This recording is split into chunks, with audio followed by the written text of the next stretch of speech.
ఒక వర్తకుడు 400 రూపాయల విలువ గల చక్కెరను అమ్మాను. అందులో 3/4 వంతు భాగాన్ని 10% నష్టంతో అమ్మాను. మిగిలినది 10% లాభంతో అమ్మాను. ఆయన మొత్తం మీద లాభము లేదా నష్ట శాతము ఎంత అని అన్నాడు.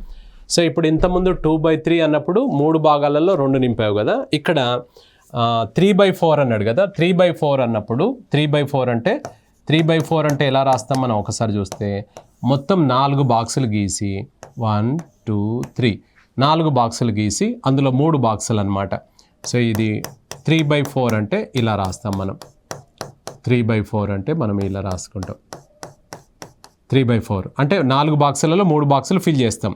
ఇప్పుడు మనకు 2వ తరగతిలో 3వ తరగతిలో ఇట్లా ఫ్రాక్షన్ భిన్నంగా పటంలలో చూపించండి అంటే ఇలా రాస్తాం మనం. సో ఎంత సార్ ఇది 3/4 10% లాస్ అన్నాడు. ఇది 10% లాస్, ఇది కూడా 10% లాస్, ఇది కూడా 10% లాస్. మిగిలినది వచ్చేసి ఎంత 10% ప్రాఫిట్. సో 10% ప్రాఫిట్ అనమాట. మొత్తం 3 కలిపి ఎంత అవుతుంది సార్ ఇక్కడ 10 10 10 -30 + 10 ఎంత అయింది -20 అయింది అనమాట. ఐటమ్స్ ఎన్ని 1 2 3 4. సో 4కి పంచితే ఎంత అవుతుంది 5%. మైనస్లో వస్తుంది కాబట్టి లాస్ అనమాట. 5% లాస్.